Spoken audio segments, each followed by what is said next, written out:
Hello, my friends, and welcome back to the Lost Art Project Veterans Voices. I'm your host, Andrew Cox, and today we're having a fireside chat with the crew and special guests. We got Steve-O with us today. But before we get into the episode, are you enjoying these podcasts? Make sure you go hit up the website. That's the Lost Art Project Veterans Voices.org. Go check us out, see what we're all about.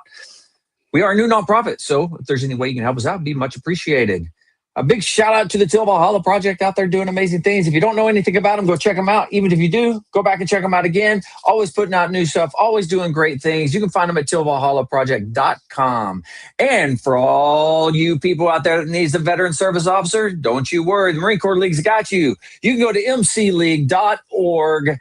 Visit the VSO locator. You can also dial a number. That's right, 703-207-9588, extension 299.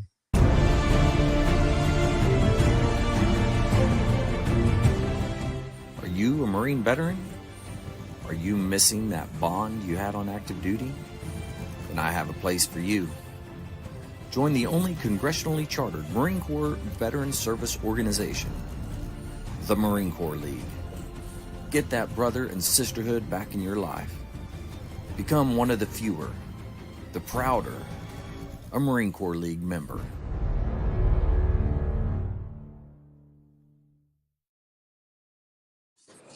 All right, man, we are here. We are live. We are out on the social medias. We're all over the place.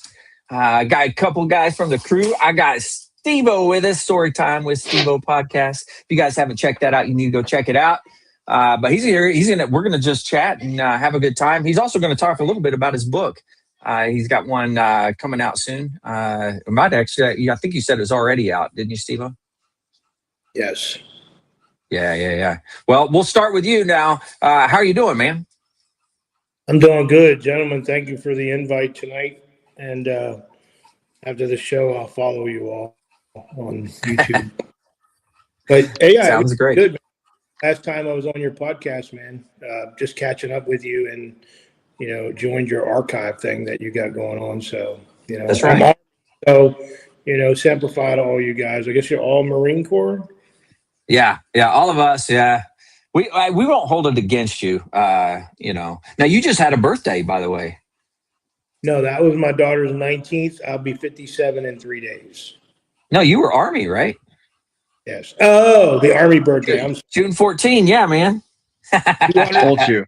I told you. Yeah, 251 years. Yeah, man, you're old, man. Whew. Yeah. 251. I mean, we're only 250. And that's prime right there.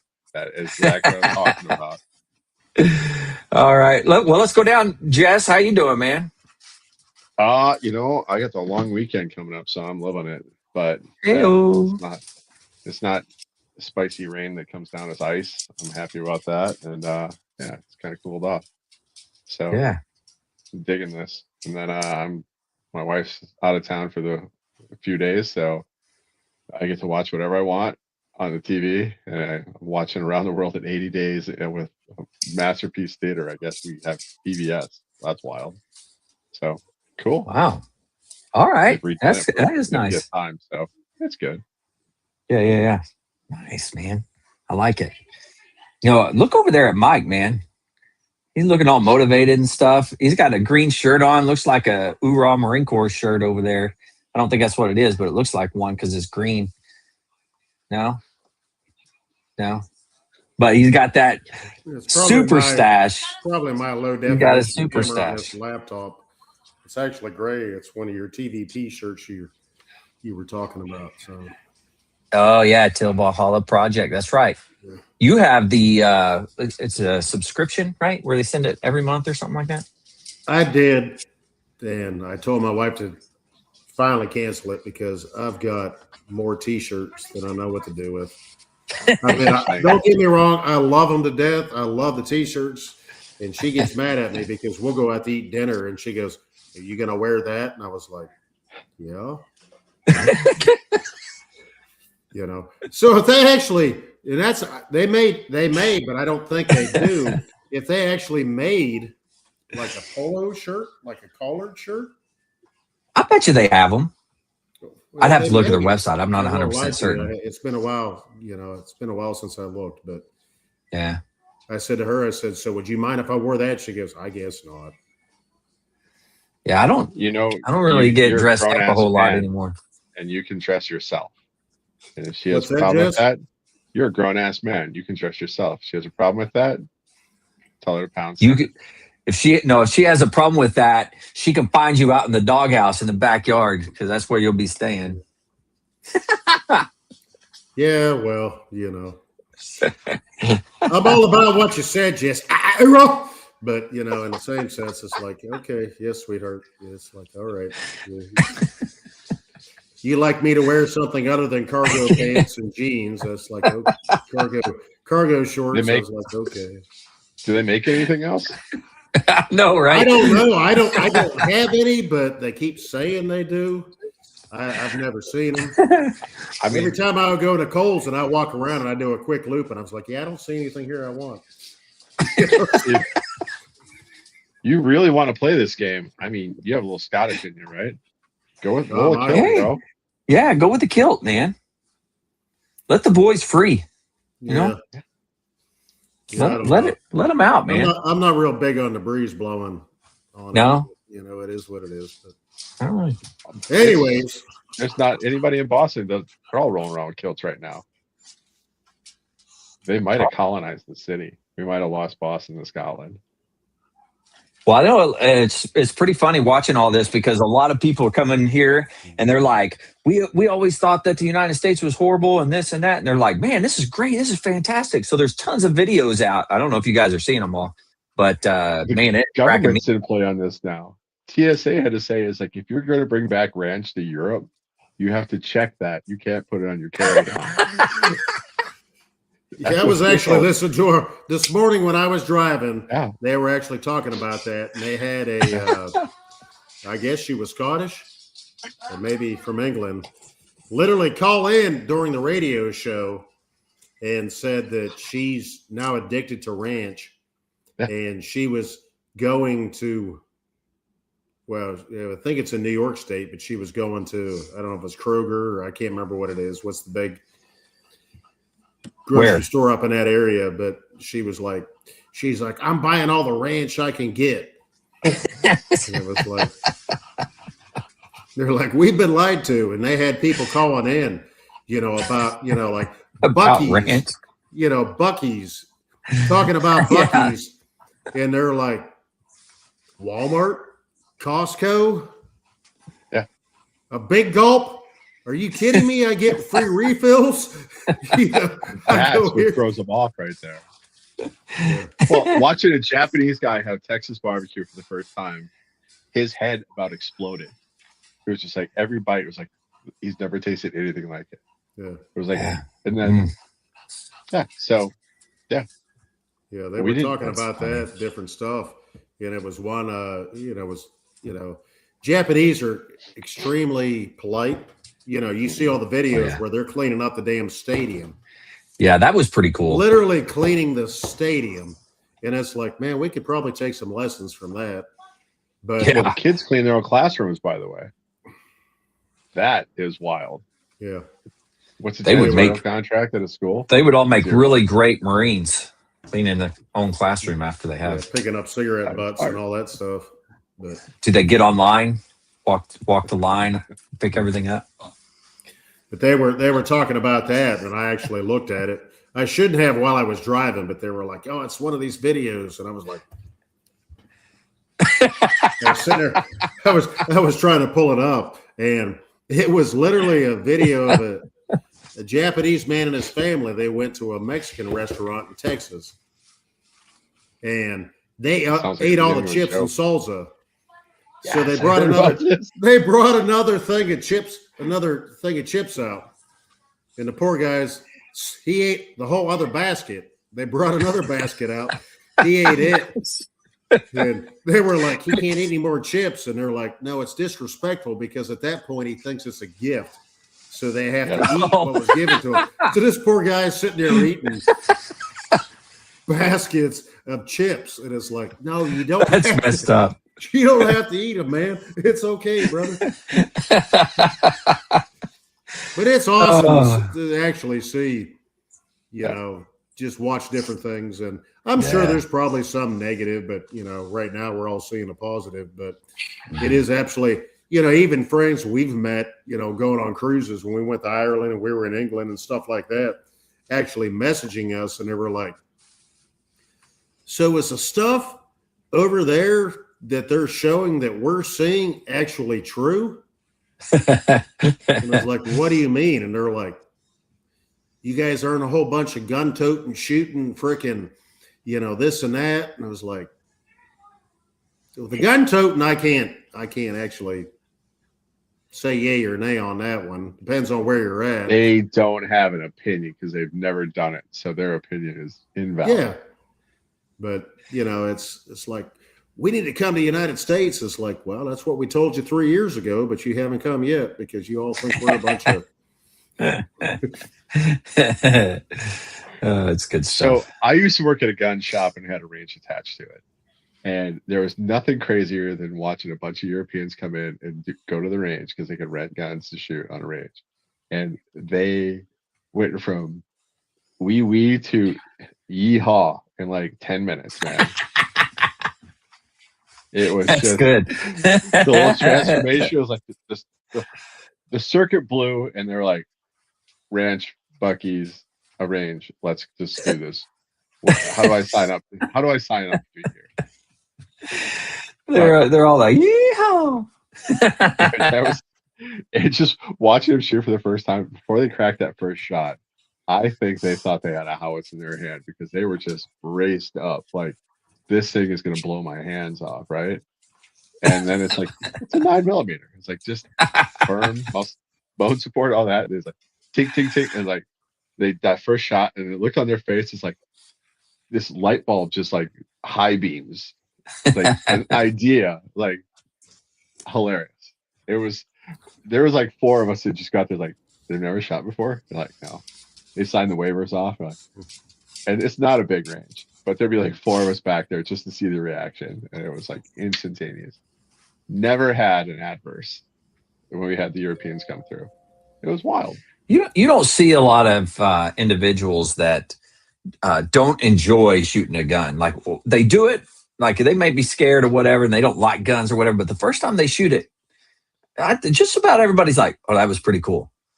Once they get over the shock of how loud the bang was, right, or how much it kicked, depending on what you're shooting. But then they go, "That was cool," because they're going back and they're telling everybody, "I got to shoot this, I got to shoot that." And, they're videoing that in like 10 seconds. It was like live going on. They're streaming it. It's just like it's cool. Already on the web. Yeah, it's not like you stuck a 45-70 in your hand and it's like, go ahead and crank this off and see what it does. It's like, all right, let's go with the 38 and 9mm. Okay, we're good. We got him. We got him in the right direction. That's the goal, man. If a range staff is worth a shit, you don't let them check out the 50 AE. The Desert Eagle's not on the menu for them. It's like, let's start you off with like a 6, okay, or a Glock. And the Glock is like, they all want to shoot a Glock because they've seen it in every movie ever made. They think we all like are issued Glocks at birth here or something. Like, where's your Glock? And I'm like, oh my God. We're not? Right? Yeah, well, not everywhere. But oh man, that was you saying about Glocks, Jess. That was actually one thing when my wife and I did the Ireland cruise. It was a husband and wife from England, and out of nowhere, he was actually sit there every night at the martini bar. We were talking, and she was the one that just kept badgering, just going on and on about guns and shootings and this and that. And out of nowhere, he and I were literally sitting there talking, and she was sitting like on the other side talking to other people, and then she would say something. And then out of nowhere, she goes, I guess you're one of those Americans that owns one of those 1911s. Yeah. And I looked at her and I said, a 1911? And she goes, yeah, those high-powered handguns. I said, in 1911?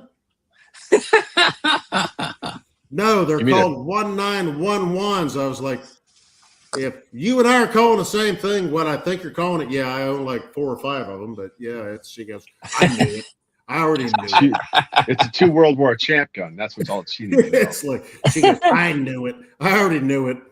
And she was drinking, and he looked at me. He's like, don't worry about it. It's shit in the sauce, man. You're good. No, dude. Let me guess, you just carry a gun around everywhere. Yeah. Is it true they have gun permits? You can just carry a gun over there? And I was like, I said, yeah, I mean, you can have a carry permit. Well, You need that. depending on what state you're in now, Yes, you don't well, have to at have the a time, permit yeah. at all. Like Georgia wasn't an open carry state. It was an open carry state, but yeah, I mean, they highly recommended you still had a carry permit. Don't need that here. Constitutional Well, carry. we don't in Georgia. We don't anymore either. But it makes it a hell of a lot easier to buy a gun, Yeah. a handgun. I can see that. Yeah. But she kept going on and on and on about it. And finally, I just pulled my wallet out, and Kelly looked at me. She goes, "Stop, just stop." No. And I pulled it out. And I slapped it down the bar. I said, "Yeah, that's it right there." And she goes, "I can't believe it." So, AJ. What was that? Yeah. What do you all think of the concealed carry on installations? Active duty. You know what? I think it's pretty cool, but I think there's gonna be some crazy things happen. I think, but There's already been 2 incidents, 2 unalivings. on an installation. Yeah. One at the PX. What? Yeah, you didn't hear about Oh. that? No. What happened? Y'all didn't hear about that? Uh-uh. It just recently happened about maybe a month ago. I believe a soldier had an altercation with a subordinate, and a couple of them got pew-pewed at the PX or outside the PX in the parking lot. And then as soon as the DOW approved it, there was a shooting. Was it Bragg or was it Hood or Bliss? One of the two. There's been 2 incidents so far. Wow. No, I didn't know that. Yeah. So, because here's the thing, man. I mean, like, I saw at the beginning of the show, you have the 22 a day. Yeah. I just feel that it's going to increase the numbers in the active duty side because, like, can you imagine you get into some pissy altercation with your first sergeant or commander and they'd be like, yep, we're going to throw you out of the Army, throw you out of the Marine Corps, and then you go out in the parking lot and unalive yourself in the parking lot. So, Now, everybody has to get approved to be able to have the weapon on the installation, correct? I believe it's under installation commander's discretion.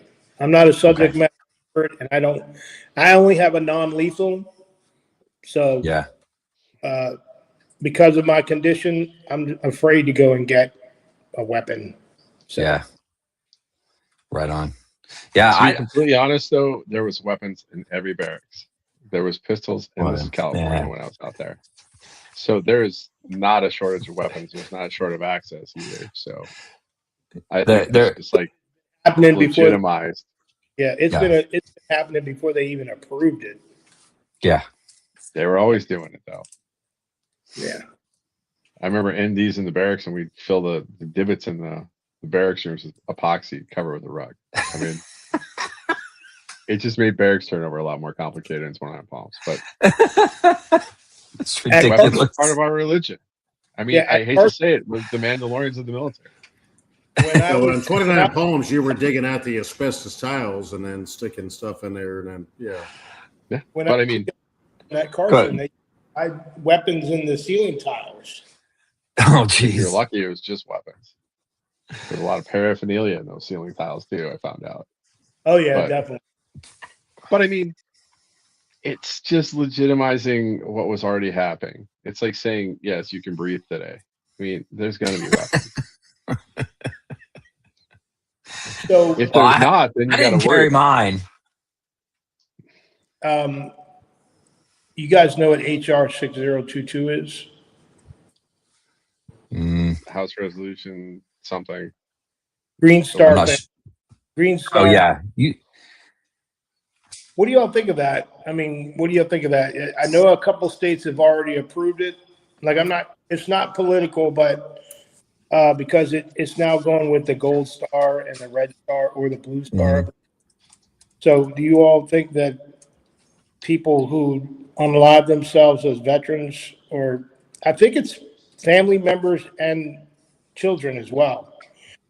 So they have a green star, and I have been seeing it getting approved.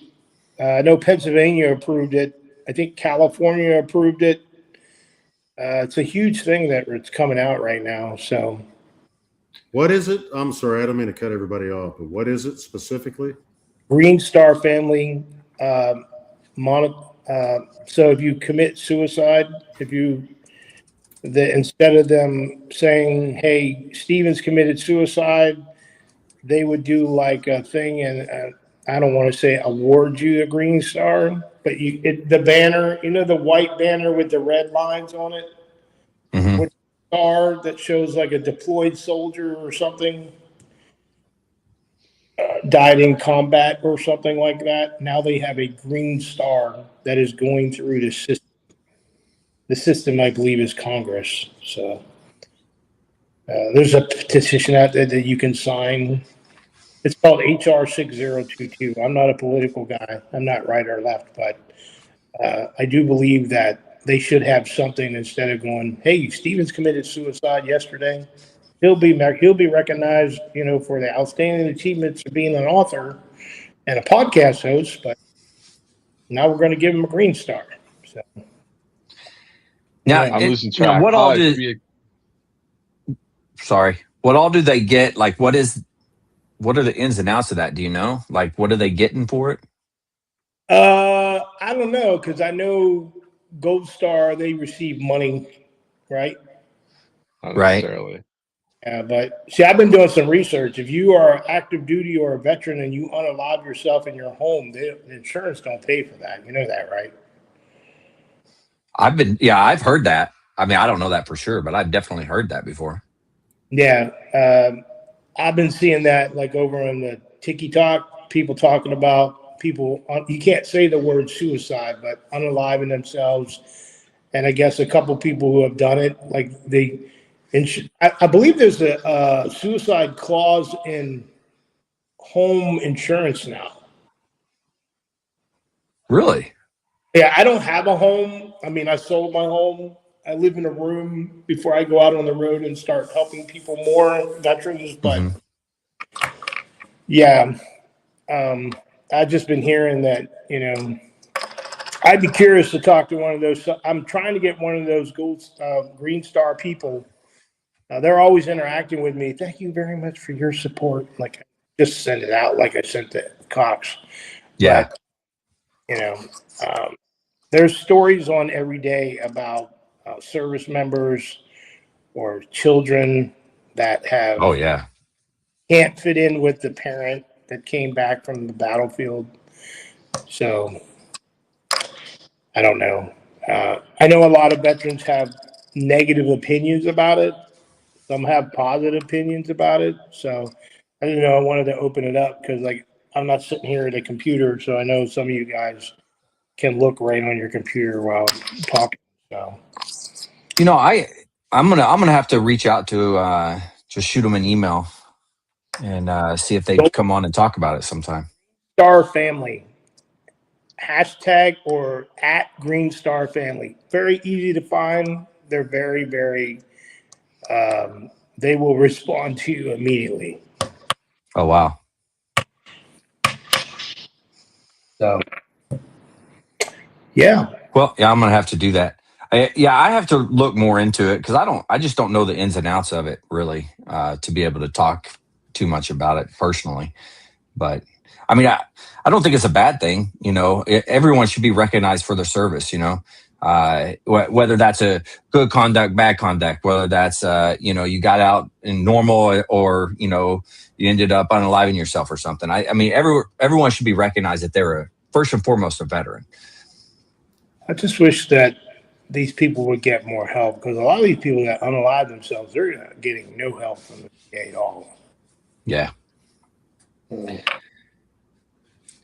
You right, know, I'm gonna there's go down. I'm gonna soapbox for a minute on this because this is Go something ahead. that's been pissing me off for a while. So, all right, first off, the color of the stars is getting about to the point of the color of the ribbons. So yellow ribbon, pink ribbon, green ribbon, helmets Yeah. and track. Now, red star, suicide, blue star, deployed, gold star, lost in action. And then we got green stars popping up too, which is about the same, but not quite the same as, because it's post 9/11. I'm just reading about this, but it's the same outcome. So I honestly think that we're hitting a point of normalizing it, and I don't. There's two aspects of this. There's, first off, we're normalizing a conversation about suicide, and I think that there should be a stigma attached to it, because I am just been down this road way too many times, and I'm kind of getting tired of it, and it really is getting to the point it's pissing me off. Because even with support networks in place, even with all these things we're doing, they're saying it's make a dent, but I don't know if they're tracking the numbers the same way, because you can make numbers lie a lot. But Yeah. if they would give us rosters with folks transitioning out, we could at least start the conversation. Because a lot of these guys, and I'm going to say this now, and it's an unpopular opinion, I can't validate it outside of my local region, but we have not shot a suicide funeral yet for someone who is actively engaged in an organization. It pisses people off when I say that, but there is some validity to it, even if they're just organized in the community outreach in any way, shape, or form. Because That's a good point, man. accountability, there's all these things. There's something to go and do and be involved with, and accountability. And you start listing all these things: Lions Club, Moose, I don't know, Elks, Odd Fellows. I love the Odd Fellows. I'm an Odd Fellow. That will really kind of set your standard up to a little bit of a higher plane, because you got somewhere to be, you got something to do, and you're working toward a goal. And I think that's what we start missing when we start transitioning out. I mean, I can Yeah. be down this road for a while, but that's my nickel. Well, that's a for big thing. You're allowing veterans to be a part of something bigger, which they, whether they just chose to get out, whether they retired, whether they were made to get out, to give veterans a purpose again, just Right. to be a part of something. And that's the biggest thing that I think, as veterans you miss. And all of a sudden you go into the corporate world or whatever it is, and it's like, what the hell is this? I don't, you really don't feel like you have a purpose anymore. Yeah. If you could show up, and that's something you've talked about, Jess, and Andrew, you've talked about, and with the Marine Corps League, or whether it be the Marine Corps League, DFW, whatever, it's like, hey, to be able to, and yeah, it's been brought up. It's like, hey, you got to show up. You got to do this. You got to do that. But, it's like, hey, we've talked about virtual meetings. Not everybody, this younger generation, can be there all the time. But to be allowed to be a part of something bigger where they can help other people make decisions, whether it be with, that organization or even in the community. Like Jess, you've talked about stuff, your group does, and Andrew, you've talked about stuff. It's like just to be a part of something else where you actually feel like you have a purpose other than, I got to get up, go to work till 5, I come home. Yeah, you have a purpose as a husband, or a wife, or a mother or a father. Right. But our brains were rewired a long time ago that we need to be a part of something bigger. It's just, I just want to feel like I'm a part of something bigger, like I can actually contribute. Yep. And I think a lot of that would help a lot. Yeah. I honestly think, and this is not something that's necessarily BSO specific. I know you got the Marine Corps League going on here, but the Odd Fellows, we mark unmarked graves. I mean, that is like a community thing. A lot of people overlook it, but They are some of the coolest people in my town. I love them to death. And there's no pretense when I walk in the room. I mean, there's social workers, educators, IT guys, and everybody's just there to do the thing. And the ranks get stripped off, the background gets stripped off. It's like, what are we doing next? And there's that accountability going on. And I think there's so many organizations that are being overlooked across America that veterans have just an innate skill set built into them to just could multiply the organization's capability overnight. Organizational skills alone.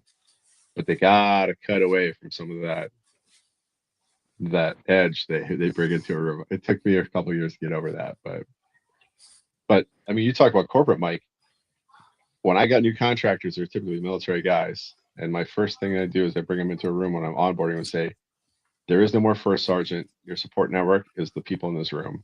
If you think that somebody's going to be out there to like bail you out, make good decisions and don't do stupid shit, and you're going to be fine. But we would kind of look out for them because that transition is not easy. So there were times when I was working with them in Afghanistan or Colorado or wherever they were at, like just do a pulse check. But that's a leadership thing, not necessarily a management thing. So, but the leadership, we got brought in for those specific purposes. But that corporate mentality, I'm alone and I got to like press above everybody else. I'll step on anybody to get to the next rung. It's not the way to go. Well, it's that, but nobody has your back. Where you have to instill that in the corporate culture. Yes. And that's something that's lacking now because a lot of reasons. But if you want the big thing in the corporate culture is everybody's trying to get ahead of the next guy. And, that's one thing that, even, my line of work, but that's weirdly generational though. It's like, why would I not teach you what I know? First of all, it's making my job easier. But why wouldn't I tell you? I mean, I don't claim to be a resident expert in what I do, but it's like, I've been doing it for 12 years. So why wouldn't I tell you? Because information's a weapon. And I could beat you up with it. I've said it before. When I worked in the plant before I started this job, the job I'm in, it's like, that's job security. What are you doing? I was like, what are you talking about jobs? I'm like, seriously? And I actually told the guy, and he retired after I left the plant. He retired like 6 months after that. I even told him, I said, dude, I don't want your job. I don't want it. I promise you, I don't want your job. He goes, well, that's job security. I was like, that's canceled vacations and overnights. That's all I just heard. That's the lie right there. I said, all I'm asking is, if this happens, what do I do? If this, then that, then that, then this. I said, and I told him, I said, at the end of the day, I said, am I not making your job easier? And he goes, this was an Army guy. He goes, yeah, but I don't like it. That was like, okay. Why wouldn't he like it? I don't mean it negative to Army, but it's just the same mentality. It's like he said, yeah, but I don't like it. We've always done it. You're trying to get my job. I was like, I promise you, I don't want your job. I promise you, I do not want it. So I barely like mine most days. Why would I want his? Yeah, exactly.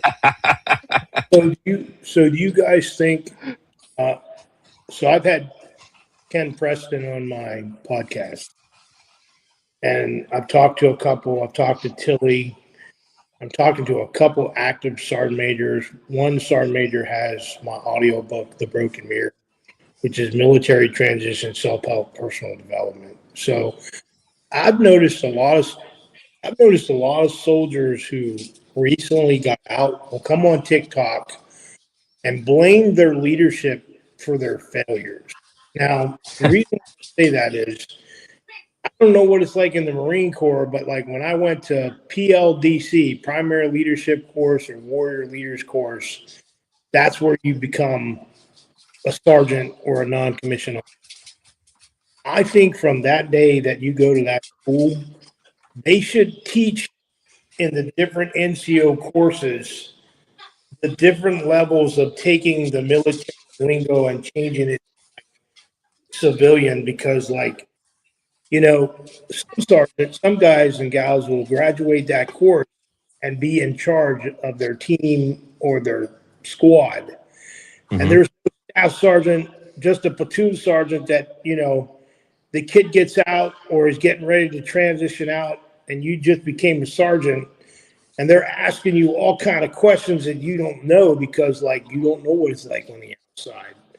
So I've been trying to tell them all the way up because like I was a sergeant first class when I got out. I was at Walter Reed. I was supposed to be in this really cool 2-week TAP course. And because of funding, it was 3 days. Put on a bow tie or what the hell, wear a nice collared shirt. Like, okay. So they made all the seniors in the room write a resume. Everyone listed their awards and everything. So now working with the civilian government years later, I have interacted with the HR people. They have told me, that I put in the broken mirror about they don't care about your awards. They don't care if you were a platoon sergeant. You have to take the platoon sergeant and make it into a manager or a first sergeant into like a supervisor or a CEO or or an advisor. But I just think that they should be slowly integrating this stuff in the NCO course, in the NCO courses. So then when all these people that are transitioning out, you don't have Private so-and-so going, well, Sergeant Stevens, he didn't know shit about the civilian world. Now I'm a failure. But networking and education, I'm not talking about going to school, educating like we're doing here. We're all probably seniors, old school, within the last 15, 20 years. But you have these new kids getting out, man. They have no direction at all. But I mean, thanks for like social media. They're doing something with their life, but I don't want if I had a kid in the military get out and be like, oh, they're a TikTok dancer, So I'd rather have, listen to some of these seniors that are speaking out about trying to educate these soldiers when they get out. Because if they were more educated, they wouldn't be stuck like, I want to go back to the battlefield because I can't cope. And that's why they unalive themselves because they can't fit in because there's no one to help them fit in or they don't know about this here. I mean, it's funny. We promote this stuff and try to get it out there and people will watch your podcast for what? Freaking 2 minutes and don't get major shit that we just talked about for the last 30 minutes. But, because I'm always telling people, hey, at least watch it for, it might be 30 minutes or an hour. At least watch, or skim through it. And that's when people were telling me the shorts are the big thing that catches people. So. Oh, yeah. Yeah, especially, because everyone's attention span isn't cut out for a 2-hour podcast all the time. Like I mean, all of my veteran stories are anywhere from an hour and a half to 2 hours. So I cut it at 2, but most people aren't listening to that. Now I'm not necessarily out to get views and stuff with the podcast. I'm trying to just archive stuff, but one person, it's all it takes, man, to save somebody's life. Man. Yeah, absolutely. So to your point though, I'm going to walk this dog a little bit because there's been a lot of discussion on this. So now PLDC, BNOC, ANOC, all these advanced courses, the profession is the warfighting. And honestly, integrating in civilian or corporate culture in like terminology or lexicon. I did a couple years of ROTC in college. They took a corporate leadership manual or management manual, like found and replaced the words and turned it into like a leadership thing. It's a train wreck. And we saw that it was a mess. There was not a lot of great things coming out of it. They tried to do what you're saying and use the precise words precisely because that's the language of the organization and the culture. Now, the transition piece is where there's an unpopular answer here, and a lot of people don't want to hear it, which is if you sign a 8-year contract, right? So you do 4 years active, 6 years active, but there's an IR component attached to it, minus debt. there should be cohorts established across the country to reintegrate back in. And they should be everywhere there's an RSS, there should be billeting, some type of like get back in That's used to doing this. Find jobs, some type of accountability, not formations every day, not 7:30 to 16:30. Reintegrate back in. They spent how much time getting you into a system, right? Multiple years in some cases. They give you 2 weeks to transition back out. Bullshit. This is where Skill Bridge is trying to do that. I get it. It's an interesting program, but it takes a while to like wean yourself off of the detox. I mean, there's all sorts of ways you can say it. Because you're detoxing from an active military environment to slingshot. That's a good way of putting it, though. In the world. Yeah. Now this is, I mean, the World War II generations, they took that long, slow boat ride back from Europe and they did occupation duty and they kind of detoxified themselves coming from the war zone back to America, and they still struggled. We took a 1-day flight back, and we're like Afghanistan one day. The next day we're sitting in Georgia on the way back to like wherever we're going from Atlanta. Yeah. That might not be the answer. Somewhere in between there might be a better. But now I know the Navy. I'm not a Navy guy. My buddy, Sergeant Major Powers, was in charge of like 10 soldiers in Djibouti. I think it's Djibouti.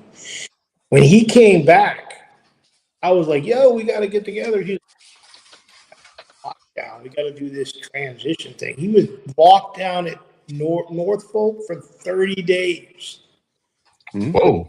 Some of the retirement seminar branches are demobbing or whatever it's called.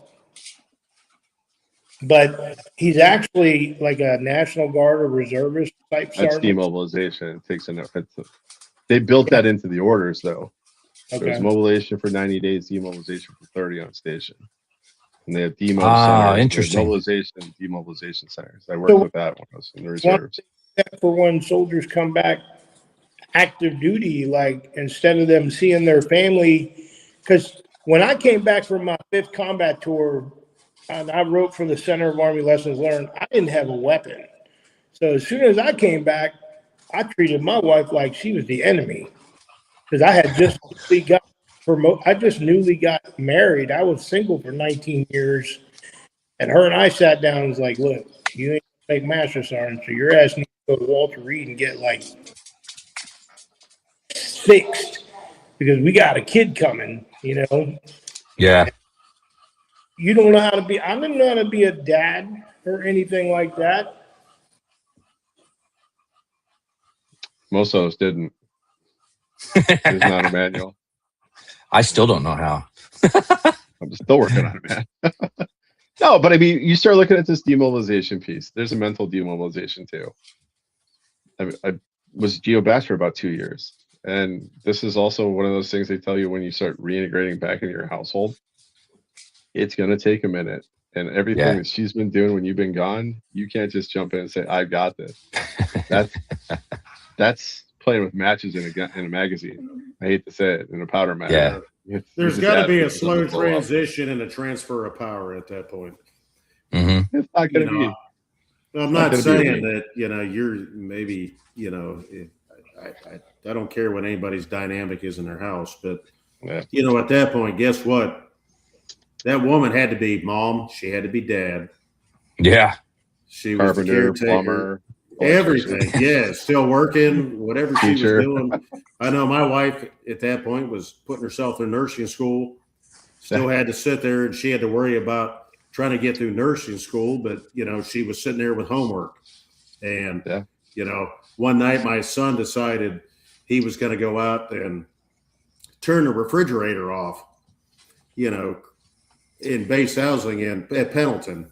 She comes out the next morning in the refrigerator, there's like chicken juice running out of the fridge. And, she had to deal with stuff like, that's the stuff that she had to deal with. Right. And all of a sudden you get home and it's like, I'm just glad to be home. I'm just glad to be home. And I know that, and I'll take that, Jess, and I don't mean to, I'm not going to make it long, but it was in Pendleton. We went to the San Diego Wild Animal Park. Yeah. Is that the drive-through? That one was, but we had won. It was the radio station down in San Diego. It was Jeff and Jer at the time, and they were handing out tickets for like the park at night or something like that. And I drove through and got tickets. You know, it's just they're handing out a thing. You get a bumper sticker, you get this. Anyways, I got 4 tickets, so it meant the 4 of us could go. So we went that Friday night. We're walking through them. My son was showing his butt. He was just being a turd. Yeah. And he was saying stuff, and I finally turned around. And I was like, you know, I snatched him by the hand, and I was like, you need to stop. And of course, you know, my wife, she came out of nowhere, and she goes, don't you talk to my son like that. And I've been home 2 weeks, maybe. Yeah. Like that, you know, and she had said something to him. He said something to her. She said something again. Don't talk to me like that. He said something back to her, and I snatched him up in a heartbeat. And it, you know, it created a riff. And I looked at her, and I was like, "Hey, I'm home now. You can let me be the dad." And that's, you know, it was the wrong way for me to react. Yeah. You know, after the fact, I know that now. But it was like, hey, I'm back. Back off. Let me be dad. You know, the man's home. And she's like, I don't need you. I've been doing this. And I was like, you know, she didn't say another word. We got in the car that night, got back home, put the kids to bed, and walked back out. And I was, you know, in the kitchen or living room watching TV. And she walked out and she goes, you and I need to talk. And I was like, well, we need to talk about it. She goes, you ever talk to me like that again? That's going to be the first thing. She said, I understand you're home. And what you said, Jess, is she's like, I've had to be everything. Just calm down and slow down. I was like, I never thought about it like that. You know, well, so you're absolutely right, Jess. So my first trip to Afghanistan, I came back and my wife kicked me out of the house for like 10 days. It's like, go do something, but you can't be here. Dropped my bags off, spent a couple days at home, jumped on an airplane with Iceland, and just back for 10 days.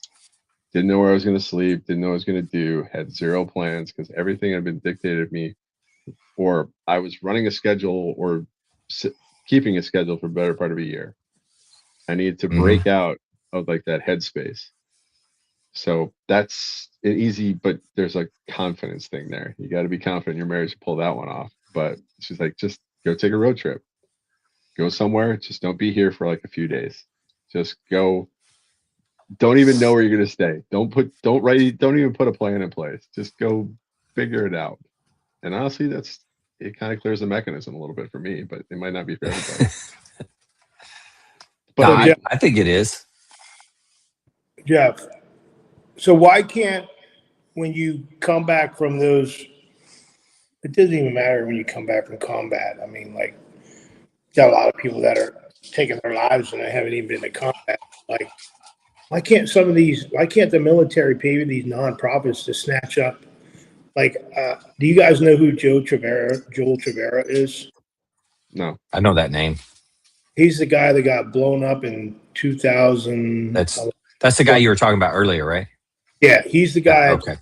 Podcast. He lost the lower part, I believe, of his right leg underneath his knee.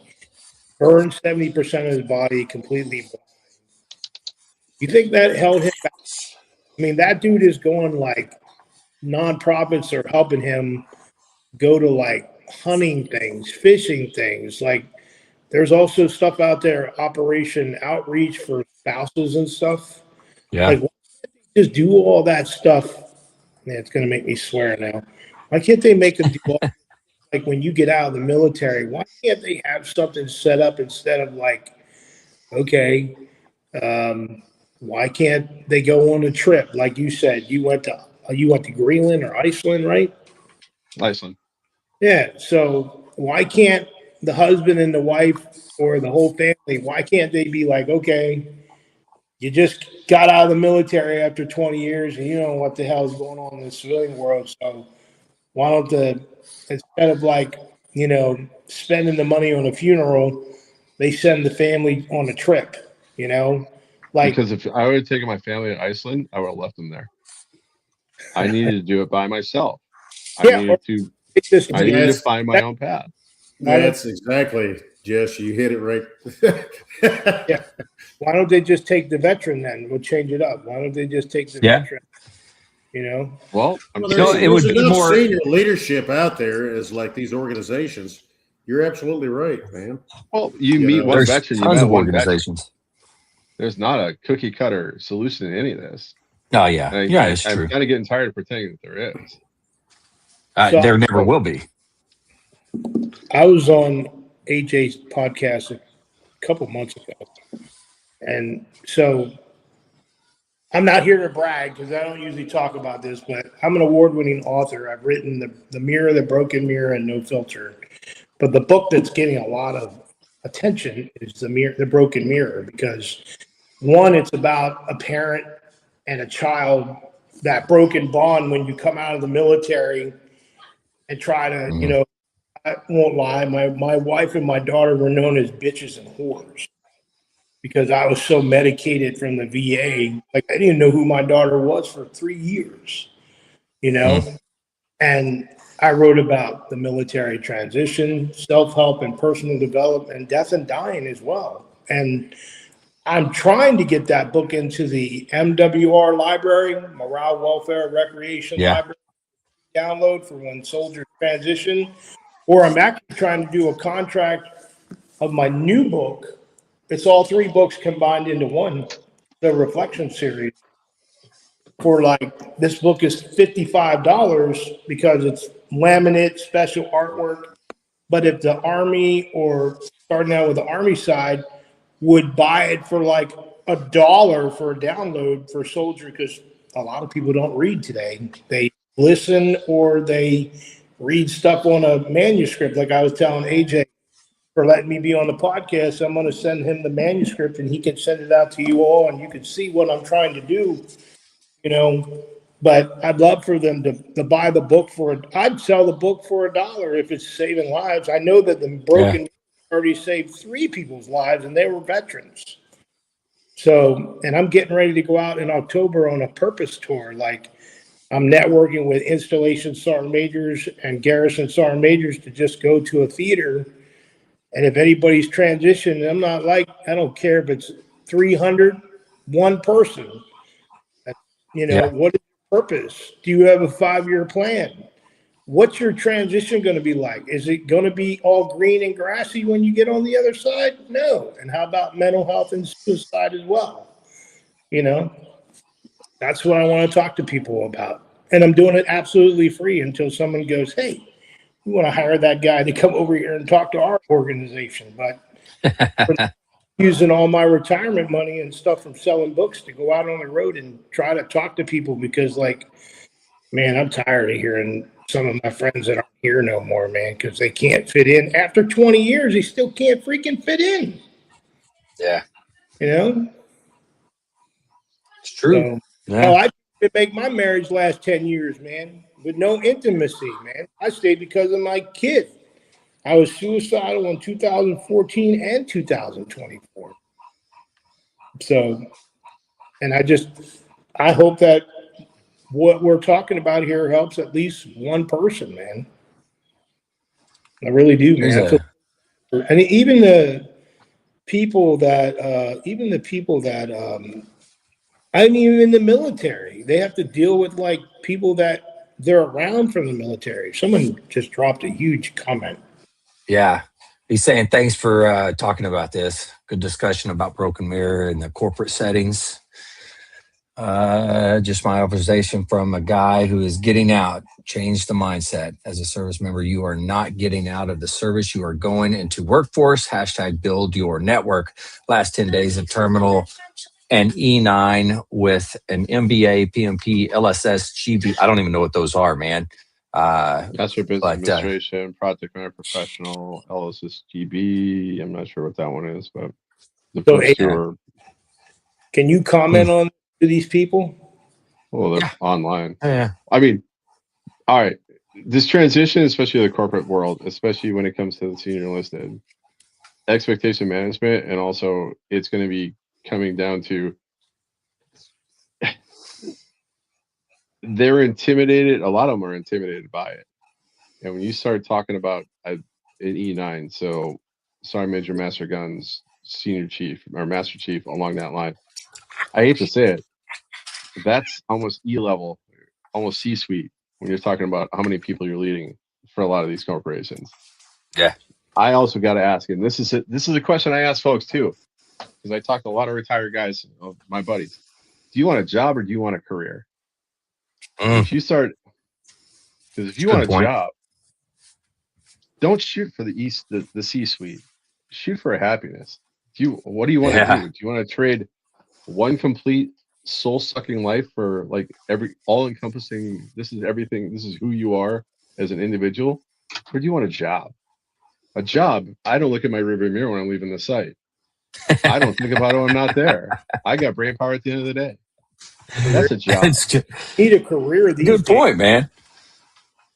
And a job can lead to a career, but it also puts your foot in the door. If you're waiting for a magical thing, sweep a floor for a little bit. Honestly, sometimes it is a game changer. What do you need? You also should start asking yourself, what do I need versus what I want? Yeah. If you can't figure that out, do basic requirements management. What are my requirements to live? Right. 5-year plan, man. It's not even a 5-year, because 5 years is going to change in 5 months. The way things are moving on the corporate side and the government side right now. I mean, we all start out as followers and end up as leaders, but I keep telling people, when you get out of the military, you ain't that rank no more, man. And if you start ranking that shit, they're going to fire your ass and get somebody else in the wagon wheel, man. I mean, it's fun to watch on TikTok or the shorts and stuff, like veterans in a corporate workforce. And a lot of that is, there's a lot of folks who have not done us any favors on the other side. They walked into a business and they just completely smoked everybody there. And they're like, we're going to step away from hiring for a minute. Look at your ESG, the ESG awards. They're the ones who hire vets and they're supportive of the military. Those companies are looking for vets. And do something outside your skill set for a little bit too. Broaden it out. I mean, there's a lot of things I can go down to, because I had to do this 10 years ago. I fragged my career, and breaking back into the workforce, it takes a minute, and you got to give yourself a lot of grace, and you might put in 25, 35 resumes, and you might get one interview, and we're shit at interviews, by the way. Oh yeah. and then now I interviewed with the police force in town after working intelligence in Afghanistan with Scotland Yard, a new Scotland Yard inspectors. So when I knew the interview went bad, it went downhill quick. It's like, would you handle this? I'm like, this is how I would handle it. And they're like, you wouldn't do this? I'm like, I don't think you're understanding the problem you guys have institutionally here. You've got fundamental flaws in your department. If I'm having to figure this out for you. And I knew it was going downhill. It was a good interview for me. But then it's time to start asking questions, right? So I went down a train. I started operational intelligence integration, fusion center operations, all these things. And they're just like, I don't know what you're speaking of. 10 years later, they're doing it now. But I was like, I'm living in your future, bro. But there are, just apply for jobs you don't want to do just to get some interview experience with people you don't know. I can talk to my wife. She can give me mock interviews all day. I know her. She knows. Yeah, it's not the same. It's not. It's like playing t-ball, man. I'm hitting homers all day long, and then you're going up to bat in the majors. And Shohei's throwing me heat, and I'm like, okay, I'm whiffing on everything. But I mean, there's also, I hate to say it, and this is something. It depends on where you're at. He's an E9. Is from getting on. I would honestly say, and this is a great place to start, do substitute teaching for a couple months. Just kind of get back into it. That's a good point. Troops to teachers. Every school district. Oh, I think that's dead actually. But every school district in America needs sub teachers. Yeah, I think they killed it. Yeah, my buddies. I mean, there's a lot of opportunities out there. Volunteer. These organizations we've been talking about. I'm Odd fellows. I had a meeting last night, so it's on my brain. The organizations, I'm sitting in there with Chamber of Commerce folks, teachers, social workers, folks who do the business. They all know somebody. The network grows. If all I'm doing is moving to a town and shotgunning resumes all day long, I'm going nowhere because I'm an unknown commodity and I got a outside state or outside the area stamp. It means I'm fluid. Yeah, that's a good I'm point. not necessarily going to go anywhere. You got to put roots in. Putting roots in is a hard thing. You got to let them grow too. Take the shit job, but you just get a It job. takes time. That's another It's thing that socialization skills too. yeah, it just takes time, man. You gotta, and you can't be me where I for a long time I was just sitting in the house. I wouldn't go anywhere. I wouldn't do anything. I was doing the podcast, but I wasn't going anywhere. Now I'm doing better and I'm able to get out and do stuff, which is great. But that's part of it, man. You got to get out and do stuff. You got to talk to people so you can set up a network so you can know what's going on. Like you said, put up roots or put down roots, not pick them up. You don't want to pick them up. Build a platform. Yeah, the other build a piece, platform. and Yeah. I can go on this for a stream for a while here, but I hate to say it. You got to organize your own life first. And the first thing I did is I've been carrying around 40 boxes of shit I don't open when I just from house to house to house to house. Yeah. First summer back, I had a great company. They gave me an 8-month down slope. I was just on the phone as SME. So if somebody was running into a problem somewhere, they give me a call. But I didn't have like a task list sitting in front of me where I had to knock out 15, 20 things in a day. I unpacked every box. And that right there almost took a summer. It's like I've been carrying around gazettes for the better part of 15 years, Marine Corps gazettes. Why do I still have these? They're digital. Boxes of shit. I don't even know what they are anymore. Field gear. I put bins out. Like I'm not putting a garage sale. I just took it to the Army Navy store. It's like, it's yours. I don't want it. I also unpacked all the stuff. I mean, and then the last Afghan tour, I took all my Afghan stuff and I made a rug. I made a collage out of it. So all my badges, all my passes, all the things. And I'm like, it's in frame now, so I can't go back. So that was a good way to do that. But there's a lot of little mental tricks you can kind of start working on. It takes a minute. A lot of veterans are stuck in a bubble, man. Well, they're stuck in the past too. I hate to say it. And it's hard breaking away. Well, that's exactly it. And I'll say this, and I'll just speak for myself, but as veterans, what you've done, what you've seen, whatever, but why, and I'm not saying for everybody, and I don't mean it to sound the way it's going to come across, but in an essence, why are we afraid? It's a good question. Yeah. Because, and I'm going to say this because it's a gunfighter saying, we fall back on our training. We don't rise to the occasion. Our training is the safety of the military. It is that culture we grew up in. That's our fraternities for the most part. We're not going to rise to some magic occasion. We're going to fall back to our known. Because if you get knocked on your ass, you can continue to attack forward, or you're going to fall back to a little bit of comfort and safety, regroup, and try it again. Yeah. But what do we know? So, AJ, can I say one thing? Because I can barely see it here, but I see there's a shitload of comments down there by Jeff. But was that person that made that big comment a master sergeant? Was that an E9 or a sergeant major? He's I think he's a master gunny. Can I just repeat this and one of you all type it in the comments? My email address. Go ahead, man. WSTEPHENS007@gmail.com.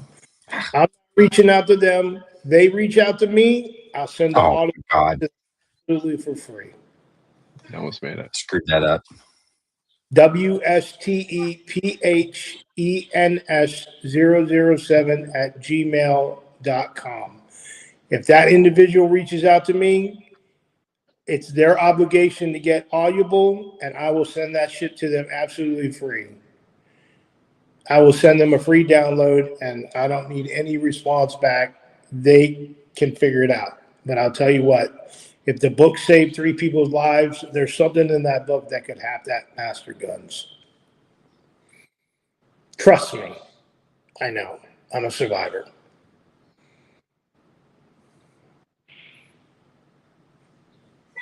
Yeah, but it takes a minute. And I think that's the answer nobody wants to hear. It's going to take a minute. Yeah. And grace. Learn to give yourself some grace. Ooh, that's a big one, dude. Are there any Yeah. Are there any comments? I mean, is there anybody making any comments that we can ask? It was me. I made comments after Amos. I actually served with him. I had to look up who it was to make sure, but yeah, I served with him. Drill instructors. We were drill instructors together, actually. So, but yeah, you get ready to retire. Thank you for the service and that big ass comment. So, Yeah. Oh, here we go. somebody's listening. So, Yeah. He said we were on the depot together, doing all the things you're saying, and then some. Skill Bridge program get gov kickbacks now. Oh, nice. Okay, corporate is a bubble with some killer gardens at the gate. Yeah. So you all do now Well, know every job to analyze anything. It's all AI now. Two of my friends, one of my buddies, trying to get a golf course IT position, and he's been by 3 AI. And just to pass those to talk to a real person. Really? The AI asked him some stupid ass question and he immediately failed, and he's a Purple Heart and 3 Bronze Stars. Yeah. And on the corporate side, that means jack and shit. I hate to say it. Decide somebody's career. Ridiculous. Wow. Yeah, man. I mean, AI can be very good, but it can also, because it's not taking in the human factor, you know. Oh, it has no emotion. Why, the VA is now going to decide records. They're going to analyze records and find all the faults in the system. People out, but people now getting claims. I feel for them because like the CMP eval is going to be like AI, and then you're going to have to go in and see like a civilian person if you make the cut. Yeah, we'll see. Yeah. I don't think that's going to be as long as you think it is, because I think there's going to be a crack back real soon. Oh, yeah, definitely. I mean, there's so much stuff about veterans. I mean, we're celebrating 250, but look what they're doing. They're trying to silence veterans who are speaking out on TikTok. Like, they want to take benefits away from veterans who are speaking out about administration or certain countries and all this. And we have the freedom of speech, but good God, if you're going to go fight for our country and get the benefits that you deserve, or fight for whatever your fight for your reason is, because I didn't fight for what's it called, patriotism. I fight get the hell out of my house so my dad wouldn't unalive my ass with a freaking belt buckle. Yeah. I just decided, I went to Desert Storm. I'm a hero now. I'm going to stay in for 20 years. And look at me, 20 years and fucking can't even write a resume, man. So, as a proud member of Gen X, we did most of our stupid shit before the internet existed. So, but I mean, if I want to stand on my front line and take giant shits in the yard, I'm assuming there's somebody going to videotape it these days, and it's going to come back and haunt. Yeah. Sometimes, yeah, it's going to happen. Sometimes you can talk to each other and not the internet. The internet's not a real person, and sometimes it's better. Yeah. Sometimes it's better to keep your mouth shut than and prove it and assume that people assume you're smart, or open it and just prove that you're saying stupid shit. So much from these lives. Sometimes I don't even watch the live. I listen to it while it's on. When AJ comes on, or when Tip of the Spear comes on, or those guys, I'm like, I'll just engage. Steve was in the house, and I'll hear him talking while I'm walking around my room or something with my headset on. Like, I can get a lot out of that, man. I'm learning so much from different podcasting and stuff like that. It's a coping mechanism for me, man. Yeah. The great thing is there's so many great veteran podcasts out there right now. I mean, and they talk, there's the whole gamut of the different things that they talk about as well, what they focus on. I mean, there's almost a veteran podcast out there for everybody. It's just a matter of you got to figure out which one, I was just on 11 Bang Gang. That dude only had 25 episodes and he's killing it, man. Yeah. He's 11 Bang Gang. Huh. I believe was a Marine Corps series 11 series. No, Yeah, he's Mm. man, 11 Bang Gang. He's only had 25 episodes, and that's let me Army. tell you, he'll run the AI. He'll know if you're a fake before you even come on the show, man. I'm telling you, man. I was like, "You want a bio?" He's like, "Nope, I got your whole history, dude. I even know who your mom and dad were." I'm like, "What?" What's the name of it? 11 Bang gang. Gang, not gang bang. 11 Bang Gang. Okay. But you got to capitalize Bang and Gang, and then it'll pop up. He's We'll a have to good look guy, that one up. Alex. You need to have him on your show, AJ. Alex. Yeah. All right. I'll refer him to you, man. Okay. Jess, Yeah, that's cool. Jess has something to say. I know he has something to say. I can see it on his face. He's Oh, is one of he- the banger. He's Army. Is he in the comments? I don't know. Is he? Oh, I thought you said he was on here. I was like, no, I can't even No, I see it. said Jess. I can see it on Jess's face. Yeah, that shit. 11 shows- banger. That's an Army infantry. Yeah, he's an Army guy, I believe. Yeah. Yeah, but yeah, he knows his shit. You ain't lying on that show. Telling you. And I learned now about vetting. I'm learning to vet people. So Yeah. I actually don't do a lot of vetting. In fact, I tell everybody, like, when they come on, it's like, I don't know your story, so you tell it how you want people to know it. But I do that because it's their story. If it's wrong, hey, well, somebody's going to find out. Somebody's going to know. and I don't think I can lie because the Pentagon approved book 1 and book 2. So the mirror and the broken mirror have been approved by the Pentagon Review Board. And I know that they're not just letting shit slide. Got a bad connection, man. What platform is that 11 Bang Gang on?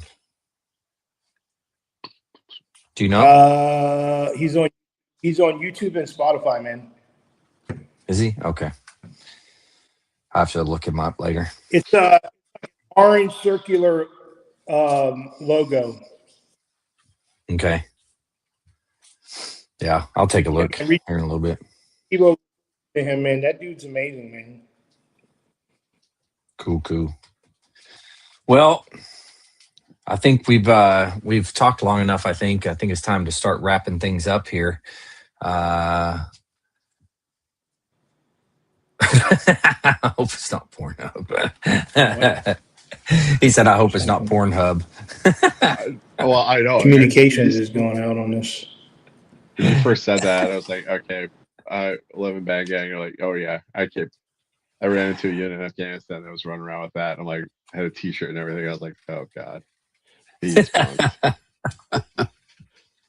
So Can I push my book before we go? Oh yeah. Go ahead, man. So I write about mental health and the struggles of veterans coming off the battlefield. I've been there, and believe me, I've been in Walter Reed for a whole year in the Wounded Warrior Transition Unit. So inpatient, outpatient psych. Started out with 10 bottles of pills a day, 48 pills. Now I'm down to 3 pills, 3 bottles. Had the same psychiatrist since 2008. And if it wasn't for him, I probably wouldn't be writing these books. So this book right here is the last of the legacy. So it's a special hardback, laminated, got cool freaking, real quick, I'll show you here. Really cool artwork. Have you go from the battlefield all the way to the back where the dad and daughter are walking off into the so-called sunset or whatever, to the deep forest. No, no characters, just me and my daughter, and the truth very raw. It's $55. The ebook is out there for like $6. It's not on Amazon yet, but it's on Barnes and Noble's, Walmart, and Books A Million. But yeah, if anyone's struggling out there, my email's in the comments. Reach out, tell me your story. I don't send my audio book to everybody, but if you are struggling and you ain't got the money, I'll send you the manuscript, you know. Just my shit is copyrighted, so don't be trying to write a book out there on my shit. But I really appreciate y'all giving me the time and interacting with you guys. I just hope that, you know, I believe mental health is a life sentence without parole, because with all the therapy and shots and all that stuff that's coming out, demons are forever, man. And Yeah. truly, people that are listening know that demons aren't forever. So if we touched one tonight, man, we did it, man. So I appreciate you all having me on tonight. I hope I can come back in the future. So Yeah, man. You're welcome on here whenever, man. But thanks for coming on and chatting and sharing your book and all that stuff with us too. Appreciate you. yeah, man. And Story Time with Steve-O, where can they find that? Oh, you mean the podcast? Yeah. So I'm on my Facebook page. So really all you have to do is go to, so I have an official website that I built. It's called Story Time, TYME with Steve-O, STEVO 69. Get your heads out of the gutter. I was born in 1969. And it has all the books. It has the story at the bottom. It has the link tree. It has the YouTube link at the bottom. And Nice.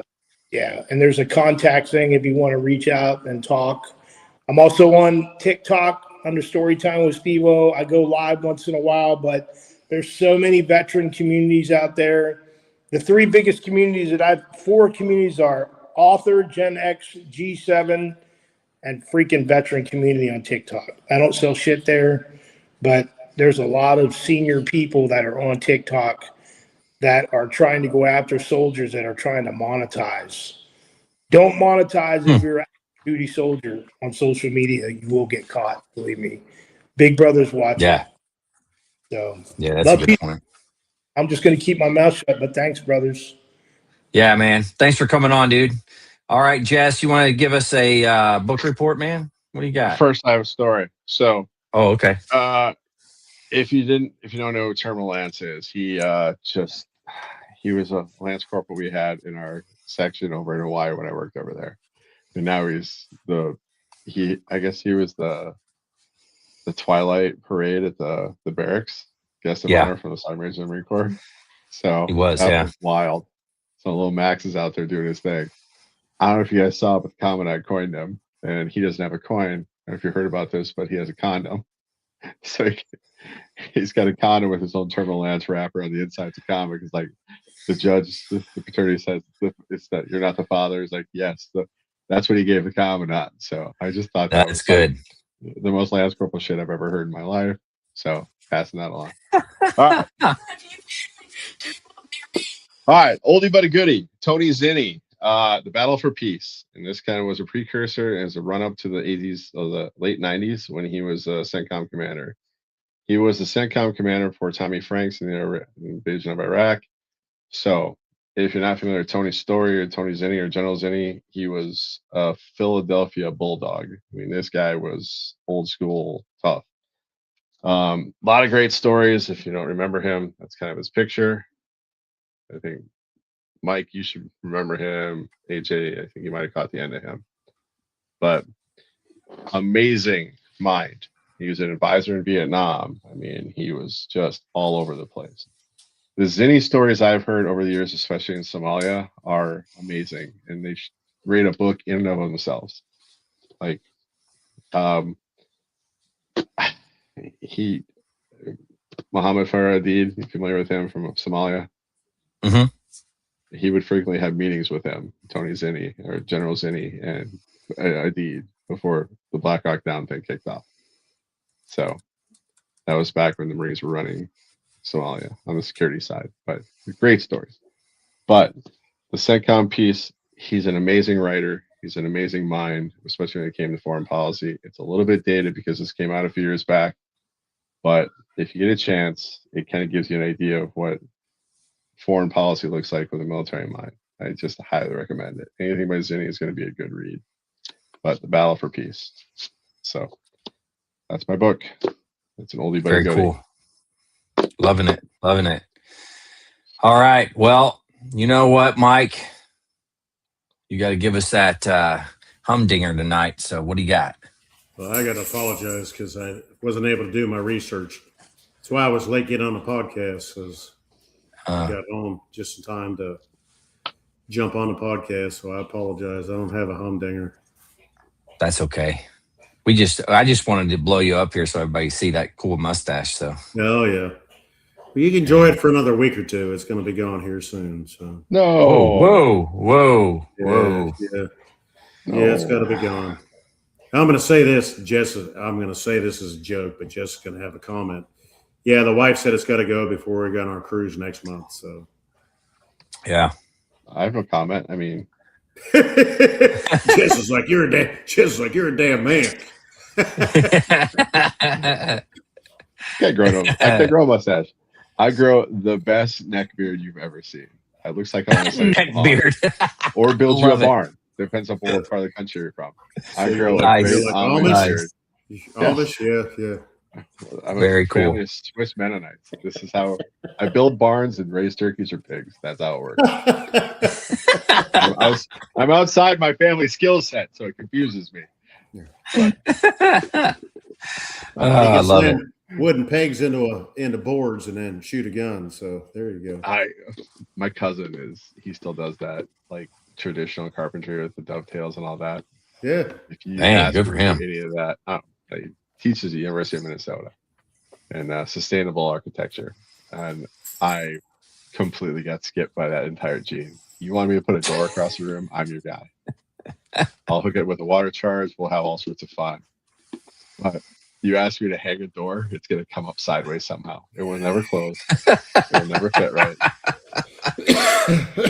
Math skipped this Marine hard. I don't know what happened, but I can't build shit. I can build a really good database, though. Well, at least you can build something. There you The go. gift that keeps on giving. You Afraid get, of really artwork? book. You get a really good book. Yeah. I got Mark's book, by the way, so expect that to be Yeah. Have you read it yet? No, because I've been working. Yeah. I forget Yeah, you do that. So, all right, I'm gonna give a shout out to Dixon because they did a Folds of Honor commemorative flannel. If you're not familiar with Dixon, they do some amazing stuff. Their flannels are great. They last forever. Never put them in a dryer. Just hang them dry. They dry in about an hour. But the Folds of Honor, they're kicking it over for the scholarship. I always recommend. But Oh, yeah. nice. But cool. it's I good love enough to wear to a funeral. That's where I was today. But DIXSON. yeah, XXON. But DIXXON. they do a Marine one at least twice a year. So I got one for the Blues, one for the Reds, one for the Black. I mean, they do commemoratives. They're pricey, but they last forever. So I've had some of my Dixons for a better part of 2-3 years. So Very cool. then I got my $15 flannels that I shred when I go to work. But these are the ones I wear. Like, AJ, this is what I was wearing at the conference last year. This is my national conference. Oh yeah, that's right. Yeah. I wear these. I remember you wearing a flannel. Yeah. And then along that line, you're talking about Mike's shirt. I got my Fox 27 shirt on too. From, when they were holding up, it's a historical one, so that's back from that I like it. The Frozen Chosen. So Frozen Chosen. hell Man, yeah. those guys went through So Mike, were you ever out in 29 Palms when they'd marry up the guys from like Korea with their modern companies for the first Mardev reunions? Absolutely, yeah. That was wild. So Fox 27 from like Chosen showed up with Fox 27 in the 90s, and these guys we're on the range with these guys, and they got the 240s just ripping, right? And they're just doing grazing fire. And this old guy is like, wow, could have done so much good stuff back and shows him with that. And I was like, my God, he's refighting this battle up on that hill, man. He was like at the rate of fire. Like, he was just super excited. It's like, does it shoot like that in the cold though? It was like, oh my God. That's funny. Oh yeah, it's Zero Fox shirt. These guys are cool. They do a lot of good designs, a lot of historical designs. So Zero Fox has great. Yeah, Old Marine. What were you saying? I didn't hear you, Steve-O. Zero Foxtrot has great apparel, and so does Grunt. Oh yeah. Yeah, Zero that's Fox, true. Yeah. They have some pop stuff that's pretty interesting. Like I got a Nemesis shirt from Snatch. So it's the pig farm. So and then Inglorious Bastards. So it's got a big oblige on the top of it. It's got a Bowie knife. Inglorious Bastards. Oblige. You know? So I'll be walking through like a mall or something around town or around like a store, and a guy will just like look at me, kind of smile and nod. And like, that's right, he gets it.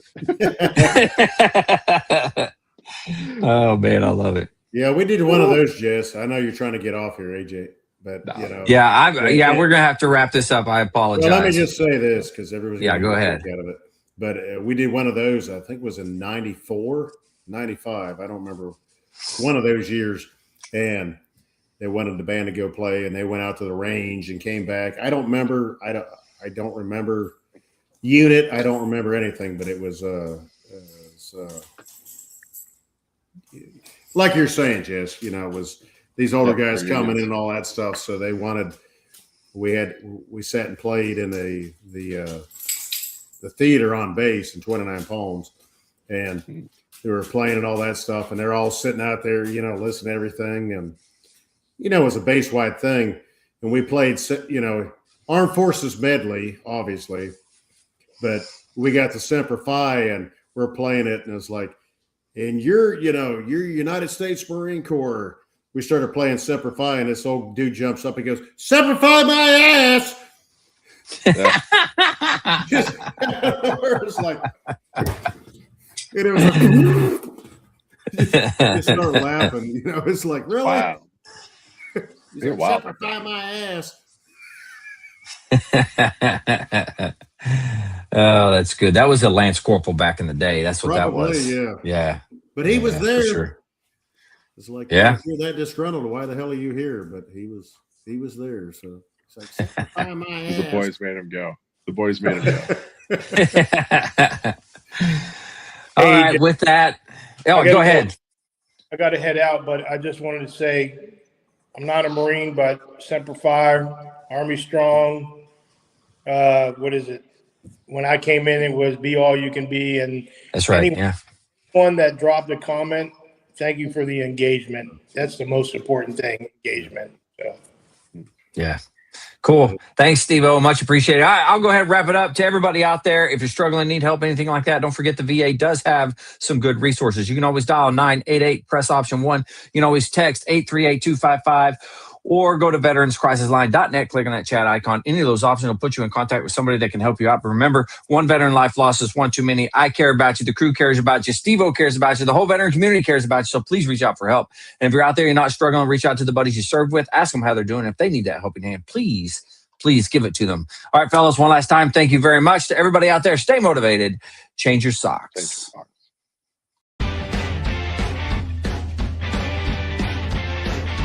No more 22. On to the journey and finish the fight.